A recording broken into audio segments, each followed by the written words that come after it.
approximately when I was about 150. But when I get acclimated, and for a lot of people, because What, 3 weeks now? over a month. You're Up broken. to that, not a month. I haven't seen any Business of the field. This was look, because there are laws changing.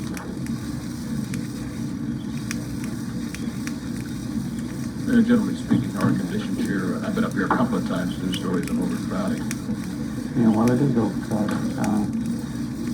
As far as my life, the lack of freedom, it's just everything, you're limited to the component life.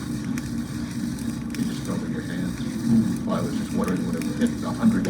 I don't really know much about You him. do bump into him. Tell him Bob that at a channel 4 said hi. He remembers we had taken an interview one day when he was arrested. I'm not familiar. Oh, yeah. He says, I know you. I got your name written down. Would you call my mother and let her know that this is going to be it? If you call before 5 o'clock, yes. On Loretta, at 9. I'll give you the sign there.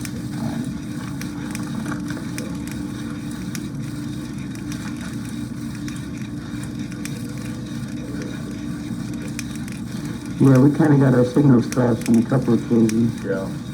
But, Wish I could have stayed there, but I understand he did it. I didn't even hear it. it's very favorable. He was more than fair with me. Good reporter. Yeah. He wrote a follow-up in the street press. Yeah. Several weeks ago. I deliberately didn't read that extra.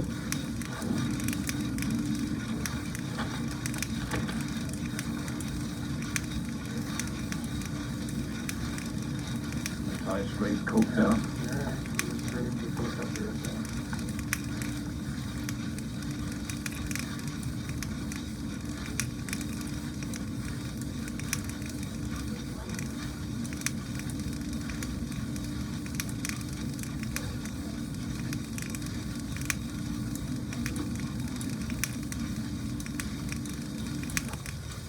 There seems to be sort of a rapport between you and the other inmates.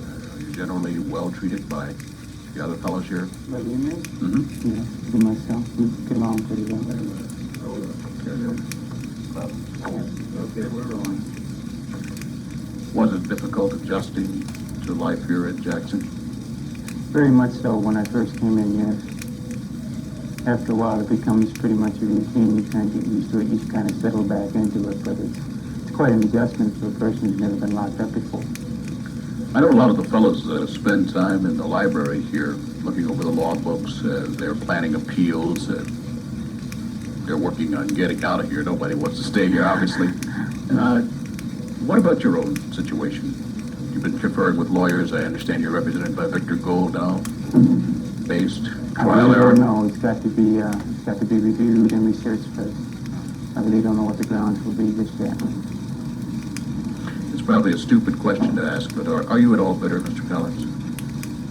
And yet they're portraying me as a certain type of individual, whereas they have no basis, no foundation for this whatsoever. What was your life like before all of this thing just started to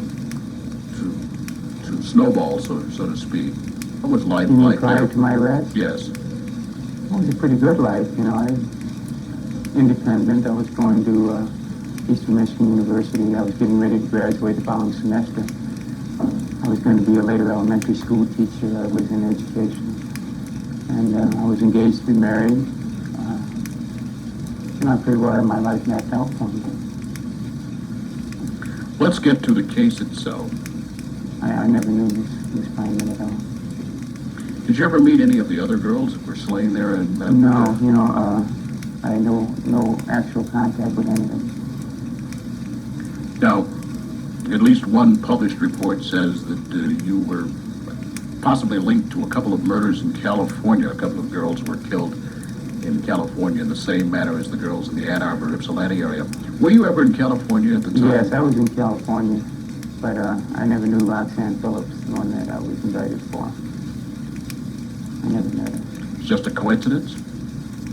Well, I think, if you were to follow the whole thing through every state that I was in, places that I had never been, it reached for indictments of unsolved murders and everything. I think it was kind of an 11-hour plug just before my trial in order to create more hostility. How do you explain this whole phenomenon that all of a sudden law enforcement agencies everywhere are pointing the finger at you, saying you must have been the one that killed this girl here, this unsolved slaying?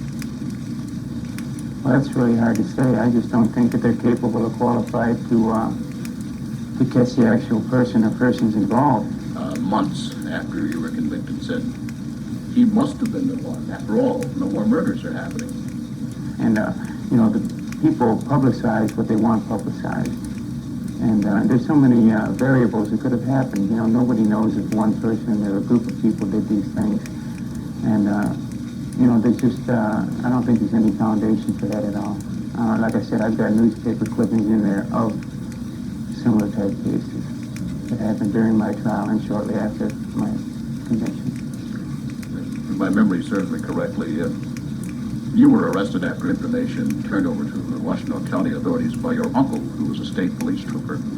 You ever had any conversations with your uncle about the whole business? No, the last time I spoke with my uncle was the day that I was arrested. I had no contact with him at all after that period. What did he tell you on that day? Well, mostly on that day when I talked to him and Captain Stevens, it was mainly concerning the trailer incident with Manuel, in which we took out to California, and that was about it. That was all we talked about. We never talked about Karen Sue Beineman or anything. Getting back to John Norman Collins, inmate here at Jackson, I think there was a story that came out a few weeks ago that you have a great deal to do with the success of one Ron LaFleur. Oh, yeah. I knew Ron's a pretty good guy and a super athlete, and he gave me a lot of accolades that I really don't deserve. He's a good ball player. He's got a lot of desire. He's got a lot of guts. And he's taken a lot of abuse, and he's really capitalized from it. He's really become his own man, and I hope he has a great year. You feel empathy for him because of? Oh yeah, it's like I did play ball with Ron, and I just like the guy. He's a tremendous personality, and he grew up the hard way, and he capitalized off of his own mistakes, and it takes a lot of guts, and I wish the man a lot of continued success to work with kids and stuff like that, because I really enjoy working with kids. I like people. You've had any lawsuits over the publication of that book, The Michigan Murders, and the subsequent movie? Well, it's still tentative. It's still being researched at the point right now, and I honestly don't see how they can do it without my permission. Sure, Mr. Keyes uses a fictitious name in the book, but through all his campaigns and newspaper articles, he deliberately told the public that this is a book about John Norman Collins. And some of the statements that he makes, I think, are very erroneous, and I don't know where he got his information from. And in several areas, he was very favorable to me about the treatment that I received from Sheriff Harvey and about the identification and things like that.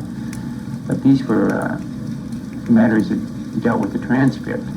And then he leads the public into believing that he actually talked with me and that he was in conversation with me during some of these excerpts from the book. I haven't read the book, but during a previous interview, I had several portions of the book that were read to me. And very erroneous. He never talked with you personally? No. Good luck, Mr. Collins. Thank you.